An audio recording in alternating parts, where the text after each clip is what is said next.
Tonight on Y News, we will put in focus the Maguindanao massacre case. Exactly today, 9 years ago, the worst electoral violence ever recorded in the country happened in Ampatuan town in Maguindanao of Mindanao. 58 people were abducted and killed while on their way to file the certificate of candidacy of Buluan Vice Mayor Ismael Toto Mangundadatu. He was challenging then Datu Unsay, Mayor Andal Ampatuan Jr., the son of then incumbent Maguindanao Governor Andal Ampatuan Sr. Among those brutally murdered were Mangundadatu's wife, two sisters, lawyers and aides, as well as journalists covering the event, and two others who were mistakenly identified as part of the convoy. Tonight, we remember the victims in tragedy as we delve through the progress of the Ampatuan case in court 9 years after.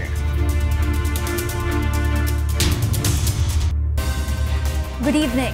The families of the victims, journalists, and members of the Academe commemorated the 9th year of the Maguindanao massacre. Mai Bermudez is in Quezon City to tell us why live. Yes, Mai, good evening.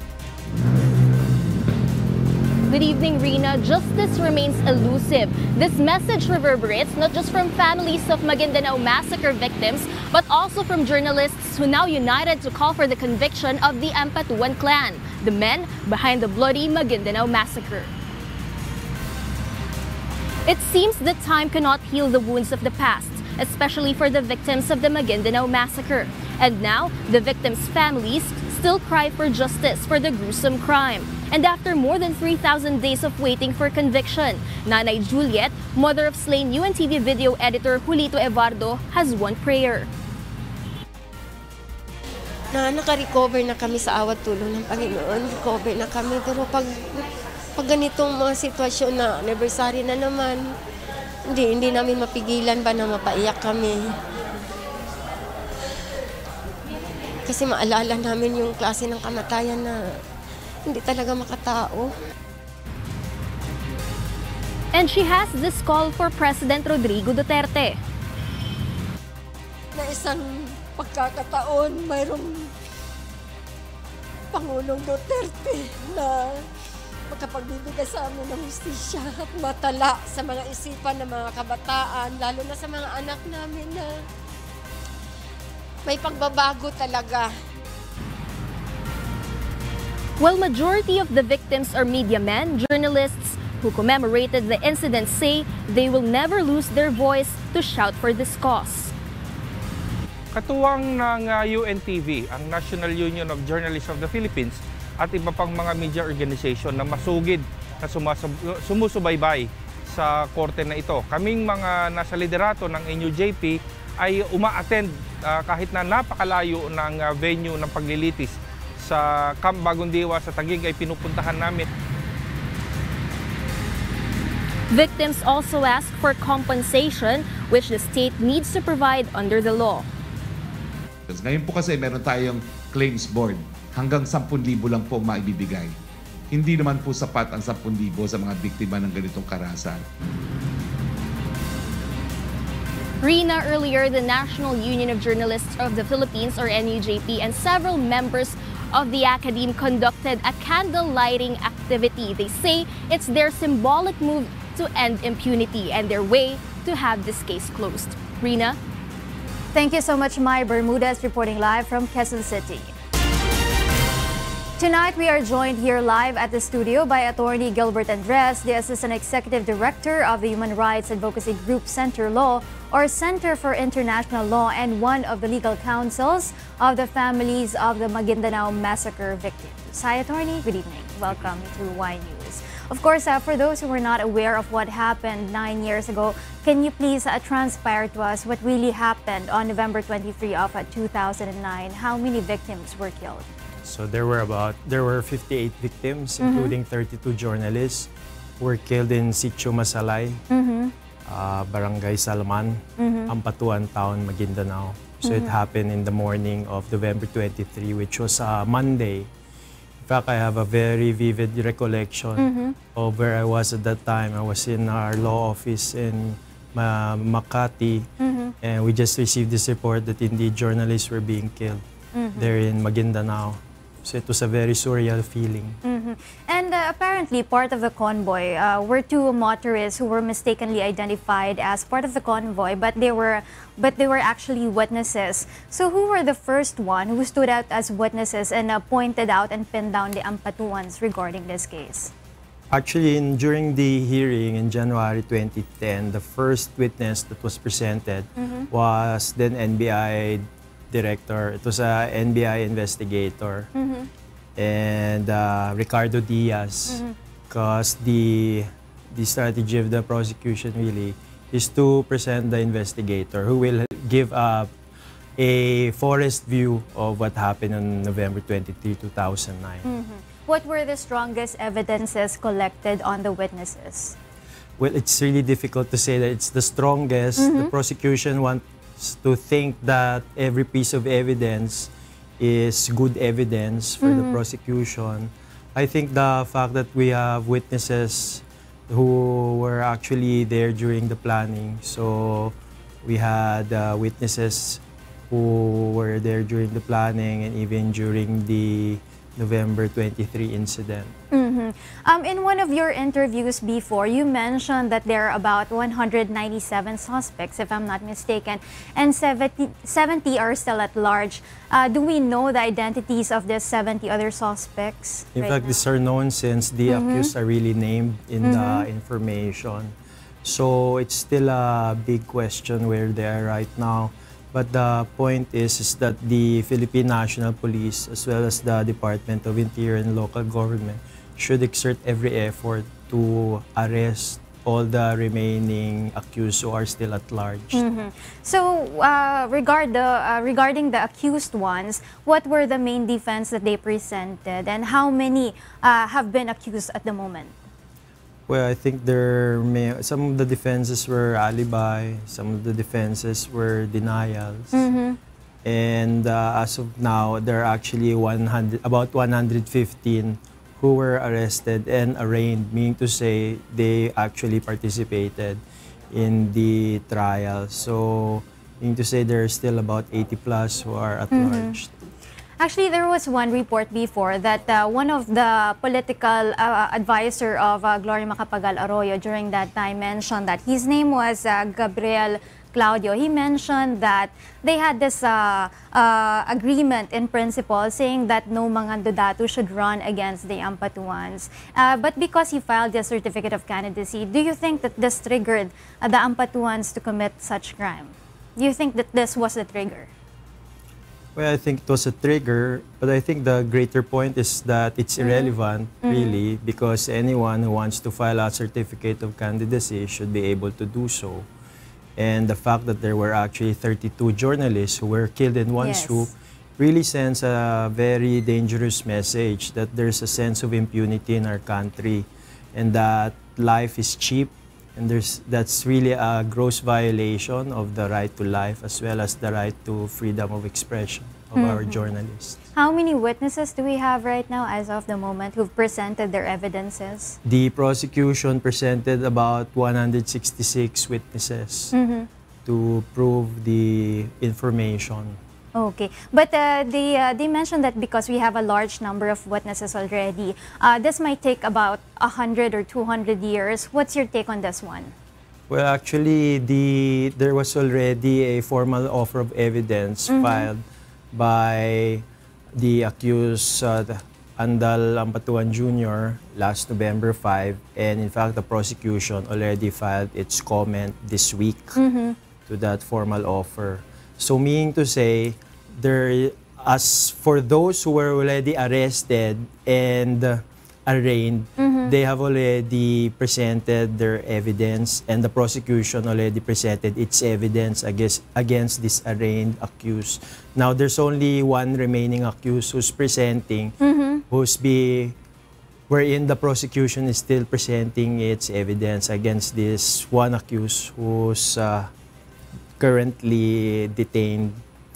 This means to say that actually, as for those who were already arrested and detained, there can already be a partial promulgation of judgment because there are actually peculiar guidelines issued by the Supreme Court with regards to the Maguindanao massacre. In fact, Central Law calls this first in, first out. Meaning to say, if there's an accused and the prosecution already presented its evidence against that accused, and that accused already presented his defense, then there can actually be partial judgment as to those accused. So first in, first out. Okay, so are you trying to say that at least we will try to resolve the Maguindanao massacre within this administration of President Duterte? Are you trying to say that one? Well, we're hoping. We're hoping. It's really difficult to really give an estimate when will be the promulgation of judgment. But suffice it to say that it's already within the guidelines given by the Supreme Court for the trial court to actually give a partial judgment with respect to those accused who are already arrested and arraigned. What about the Ampatuans? Where are they right now? Because a lot of are wondering where are the Ampatuans right now. Are they convicted? Because we know that in 2015 there was one Ampatuan who was granted bail because of weak evidence, right? It's Sajid Islam Ampatuan. That's right. And recently we saw Zaldi Ampatuan who was given, I don't know if he was given a furlough because he was seen at the wedding of his daughter. So where are the Ampatuans right now? Well, they're supposedly inside the Camp Bagong Diwa Detention Center. And if ever they will go out for a furlough, they will have to ask for permission from the trial court. But suffice it to say that they should be detained inside the custodial inside the detention center there in Camp Bagong Diwa. Okay. In terms of asking furlough, do they also have to ask the consent of the victims of the families in that matter? Well, the procedure really is they will file for a motion, then the prosecution will file a comment and or opposition. Okay. So the victims are really represented by the state because it's really the people against the accused. So, okay. So with Zaldi Ampatuan, his furlough was given legally by the government to him? It was granted by the trial court. Okay. And what's the minimum time that one convicted can go out of the prison? Well, there's really no minimum time. It's really based on the order of the court. So the court will usually give a window, and any accused who has been granted temporary a furlough should strictly comply with that window. Do you see any form of acquittal? Let's say because considering that President Gloria Macapagal Arroyo used to be allies with the Ampatuans, and we all know that President Gloria Macapagal Arroyo is also ally with the president. So do you see that there is a chance of acquittal on the side of the convicted? Well, it's really difficult for us lawyers because we're really limited by the sub judice rule. Okay. We cannot really say. We cannot really discuss the merits of the case itself. But I think it's safe to say that the prosecution panel thinks that it has presented all the pieces of evidence, all the testimonial evidence it has to present in order to prove the prosecution's case. One of the Ampatuans, Ampatuan Sr. also died in prison a few years ago. So what happens to his case? The case also dies? Well, when accused dies, the criminal liability is extinguished by reason of death, but the civil liability still persists because there's still the estate of the accused who died. So there can still be a decision with respect to the civil liability of that accused. Okay, let's take a look at the families of the victims right now. Have you spoken recently to the families of the victims? How are they right now? Are they given enough support by the government? Yesterday, we actually had a commemoration, simple commemoration in front of the National Museum because our message is that this is in a sense, it's a historical moment. If there will be a conviction, And in a sense, the Maguindanao massacre was one of the darkest periods in our nation's history. So the prayer of our clients really is that this will not anymore be repeated, and that we should say no to impunity. And their general sentiment yesterday was, we have to understand that they are really carrying that burden of losing a loved one, at the same time losing a breadwinner. So every time there's a commemoration, it's like they're reliving again the gruesome tragedy of November 23, 2009. So we hope that there will really be justice served to the victims of the Maguindanao massacre. And next year, they will be celebrating the 10th year death anniversary of those who were killed. What are the plans of the family members and the support they're getting from the government? Are they getting enough support from the government as well?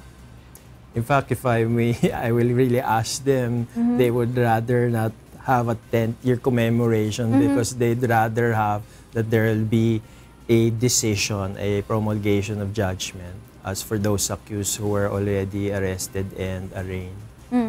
Attorney, we all know that we've heard of media killings, lawyers being killed as well.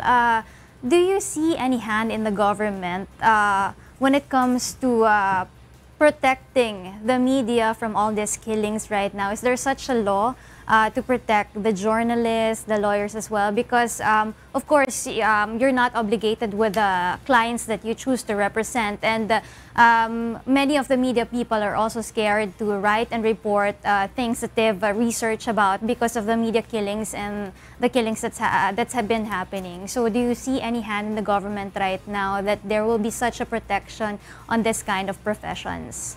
I think the greatest protection is really in the Constitution. It's in Section 4 of Article 3, that no law shall be passed abridging the right to freedom of expression of the press. And in that sense, if a journalist is killed, that's really the greatest violation of the right to freedom of expression. Sure. And it's intrinsic that it's a state obligation to protect the lives of journalists. By really ensuring that any killed journalist should really receive justice in accordance with the rule of law. On that note, thank you so much, Attorney Gilbert Andres, for joining us this evening. And of course, we send our prayers to the bereaved families of those who were killed in the unfaithful Maguindanao massacre. Up next on Y News. Another round of fuel price cut is set next week. President Rodrigo Duterte calls on Congress to immediately approve the proposed mandatory ROTC. And the photo entry of UNTV's documentary program Historia wins People's Choice Award in the Save the Children Media Awards 2018. Thank you for keeping me company in the first part of Y News. More reasons behind the stories with Angela Lagunsad and William Thio after this quick break. I'm Rheena Villamor-Camara. Good evening. Welcome back to Y News. We pick up from where Rheena Villamor-Camara left off. I'm Angela Lagunsad and here are the headlines. The Malacanang orders augmentation of military and police force following reports on a series of violence in 4 areas in Luzon and Visayas. Farmers Group expresses fears of losing income over the passage of rice tariffication bill. And the Department of Energy clarifies the Memorandum of Understanding signed by the Philippines and China may or may not include a joint oil exploration deal in the West Philippine Sea. Malacanang has ordered the Department of National Defense and Department of the Interior and Local Government to augment military and police forces on the ground in 4 provinces across the country to curb lawless violence. The order came after a series of violence recorded in the provinces of Samar, Negros Oriental, Negros Occidental, and Bicol region. Through Memorandum Order 32, Malacanang through Executive Secretary Salvador Medialdea ordered the collaboration of the Armed Forces of the Philippines, Philippine National Police, Department of Justice, and other law enforcement agencies towards a stronger and more intensified intelligence operations, investigation, and prosecution of lawless elements. Malacanang reminds, however, that the government forces must always maintain respect for individual rights in enforcing the law. President Rodrigo Duterte admits he is contemplating on issuing an executive order for the passage of the proposed mandatory implementation of Reserve Officers Training Corps. Bernard Dadis tells us why. President Rodrigo Duterte has appealed to Congress to immediately pass the proposed mandatory Reserve Officers Training Corps. In a speech during the 35th founding anniversary of the Army Reserve Command in Tansa, Cavite, the President said he has been thinking about issuing an executive order for the passage of the measure. Let me take this opportunity to ask Congress to expedite the passage of the Reservist Employment Rights Act that is currently pending in both houses of Congress. I likewise encourage Congress to enact a law that will require mandatory ROTC for grades 11 and 12 so you can instill patriotism, love of country among our youth. Pag madala ng EO siguro, executive order, baka mapilitan ako. They do not act on it. I said that this is a constitutional requirement, that you must prepare to defend your country. According to Duterte, the Philippines is far behind other countries when it comes to training and developing the youth sense of patriotism. Lahat ng bayan sa buong mundo, lalo na Israel, magte-training ka talaga. Kasi we are not the only generation who will be soldiers. Ang mga anak natin, kung hindi mo ganyan, walang alam kung magkaupakan, hindi ka marunong magkasa ng baril, what will happen? It was in 2002 when then-President Gloria Macapagal Arroyo made the ROTC optional due to irregularities and incidents of abuse, including the death of University of Santo Tomas ROTC unit member Mark Wilson Chua. Instead, it was replaced by the National Service Training Program. In order to return the mandatory ROTC, Congress should amend first the current NSTP law. Bernard Dadis, UNTV News and Rescue, Philippines.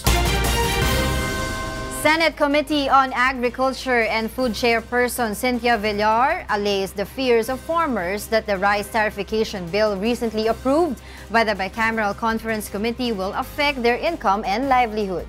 Let's find out why from Nel Maribuhok. Farmers and rice watch groups have expressed worry over the decision of the Bicameral Conference Committee to pass the rice tariffication bill. On Thursday, the bicameral body approved the proposal which seeks to lift the quantitative restrictions on rice importation and replace it with tariffs. According to the group Bantay Bigas, farmers are feeling anxious over the bill's possible negative impacts to their income and livelihood. Ang consultation namin ngayon ay dito sa magiging direct effect ng rice tariffication law sa mga magsasaka, sa mga farm workers at ganun din sa mga consumers dahil sa tingin namin mas titindi ang kagutuman. The bill also seeks the creation of the Rice Competitiveness Enhancement or RICE Fund. According to Senate Committee on Agriculture and Food Chairperson Cynthia Villar, the proposed measure will benefit not only the ordinary farmers but all Filipino consumers. This is through excesses in rice tariff revenues and from the 10 billion peso fixed appropriation on the rice fund that will serve as direct financial assistance to rice farmers. The fund will be used to help Filipino rice farmers increase their yields to 6 metric tons per hectare from the current 4 metric tons. Gusto nga natin walang control kung sino mag-i-import kasi minsan pag kinokontrol mo yung importation na nakaka-import lang yung a certain people tapos kinakartel nila. Ito wala na to. We want to break the cartel. But the group Bantay Bigas is not convinced with the bill's provisions. Yung sinasabi nila na farm machineries, high-yielding varieties of seeds, yung farm machineries, hindi rin naman na papakinabangan ng ating mga magsasakayan dahil hindi nila kaya yung mga equity share para makautang ng mga farm equipment sa mga magsasaka. Some farmers have threatened to continue mounting protests against the measure, which is expected to be signed by President Rodrigo Duterte before the end of the year. Nel Maribujo, UNTV News and Rescue, Quezon City. Energy Secretary Alfonso Cusi clarifies that the Memorandum of Understanding recently signed by the Philippines and China does not yet constitute a joint exploration of the resources at the West Philippine Sea. Let's find out why from Rosalie Cox. There's no agreement yet between the Philippines and China in the proposed joint exploration in the West Philippine Sea. Energy Secretary Alfonso Cusi made the clarification amid criticisms and questions raised by the opposition and other groups on the deal signed between the two countries. During Chinese President Xi Jinping's two-day state visit last November 20 to 21, the Philippines and China signed 29 deals, including the Memorandum of Understanding on Cooperation on Oil and Gas Development in the West Philippine Sea. According to Cusi, the signed memorandum just provides a framework for any possible future cooperation between the two countries. He says this may or may not include a deal to jointly explore and harness resources in the hotly contested waters. The DOE chief also assures that the rights of existing service contract holders will be protected whatever the outcome of the MOU will be. Cusi assures to release the full details of the MOU as soon as it is ready to be made public. Foreign Affairs Secretary Teddy Locsin, on the other hand, revealed the contents of the MOU that he signed along with Chinese Foreign Minister Wang Yi. Based on the provided copy of the MOU, the Philippine and Chinese governments hope to agree on the cooperation agreements within 12 months on oil and gas development. This will be facilitated through an intergovernmental joint steering committee chaired by foreign and energy ministers of the Philippines and China. This includes determining the maritime or cooperation areas for the oil and energy exploration. Meanwhile, UP Maritime Law expert Professor J. Batong-Bakal believes that the non-prejudicial nature of the MOU was emphasized and that this is beneficial for the Philippines as this creates no legal obligations. He also thinks that a deadline of 12 months puts a timeline for a tangible result that could encourage serious implementation or signal a time for calling off the deal. Rosalie Coz, UNTV News and Rescue. Good news for motorists as another round of fuel price rollback is seen to be implemented next week. According to oil industry players estimate, the price of diesel might go down by 2 pesos per liter, while gasoline by 1 peso a liter. However, these figures still might change depending on the movement of oil prices in the international market. If this pushes through, this will be the 7th consecutive week of oil price decrease. The Philippine National Police warns the public anew to exercise caution when withdrawing money from automated teller machines or when using your credit cards, especially this holiday season. The PNP also shares some tips on how to avoid falling prey to ATM thieves. Lea Ilagan tells us why.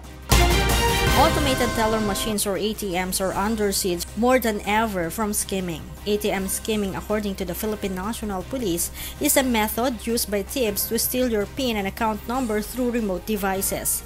Typically, ATM thieves use 2 devices to capture your PIN and card data. One device mimics the card slot. It sits near where you swipe your card and the machine reads the magnetic strip in the card with your account number. ATM thieves also use a hidden camera to capture your PIN, then burn the data onto a blank card to access your money. According to PNP CIDG Anti-Fraud and Computer Crimes Division Chief Superintendent Raymond Ligoden, ATM skimming is not new, but what has changed is that the ATM thieves have become adept in using high-tech devices to steal a consumer's money. Ligoden notes that ATM skimming incidents tend to rise during the holiday season when people frequent to ATMs to withdraw their hard-earned money. High cases of petty crimes such as snatching and pickpocketing are also observed during this season. To prevent anyone from falling prey to ATM skimmers and robbers, the PNP advises the public to stay away from ATMs that are in dimly lit areas or those that are not tightly secured, as these are susceptible to fraud. ATM users should also limit their visits as there is risk in frequency. ATM users should also observe the machine to make sure that the card slot, PIN pad, and money dispenser are legitimate and are not tacked on. Also check it for hidden or disguised cameras. Cover the keypad with your hands when entering your password to prevent thieves from getting your PIN. ATM users should also keep the receipt and immediately report to authorities when you spot suspicious things or persons in the vicinity. Always exercise common sense. Ibig sabihin, tingnan natin yung paligid ng ATM machine. Try nating i-scan yung lugar, meron bang nakatayong gwardiya, well-lighted po ba. Tingnan natin kung may kakatwa or abnormal doon sa device kasi maraming mga skimming device na nilalagay. When using credit cards, particularly in online transactions, the PNP also advises consumers to use strong passwords or PINs. Avoid keeping a copy of your bank account information, such as password and your card's expiration date, in your computer as hackers might access it. Credit card users should also exercise caution when providing bank account information when shopping online. Delete or block any suspicious email messages asking for your personal and sensitive information, and refrain from clicking online links and messages, as this might direct you to websites that phish or steal your data. Kung tayo naman ay gumamit sa mga establishments, sa restaurant, shopping centers, let us be vigilant also na nakatingin tayo kung sino yung gumagamit ng ating card, kung cashier lang, baka naman ipinasa sa iba or what. And then, alisto tayo dapat kasi may mga small items sa mga skimming devices, pwede nang i-swipe down. If you still found yourself defrauded by ATM and credit card thieves, despite all these safety tips, the PNP says the victim should immediately contact their banking firms to report the incident and deactivate the card. Leia Ilagan, UNTV, News and Rescue, Camp Crame.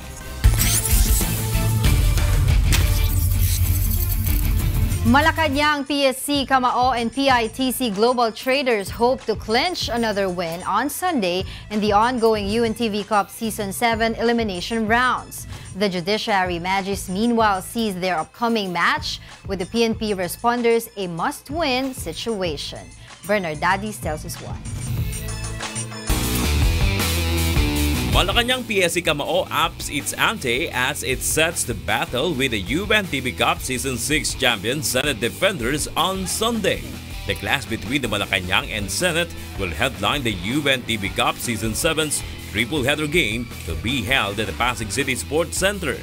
Malacanang head coach Rapi Gonzalez says the Camao team has wrapped up its game and endurance levels to maintain their lead in the ongoing second round of eliminations. The Camao team is currently nestled at the second spot with 4 wins and 1 defeat, while the defenders had 3-2 win-loss record. Practice na to, hindi na kami magpapahinga. Tuloy-tuloy na to para masigurado natin yung second round. Alam naman natin, pagdating ng second round, mabigat na to. Ibang level na naman, so pahirapan na naman.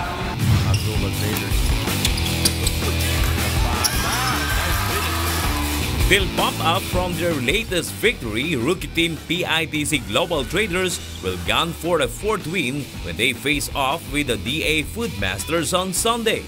PITC coach Victory Casiano says his Cagers have learned to wrap up skills and limit their foul trouble after absorbing 3 consecutive defeats at the start of the season.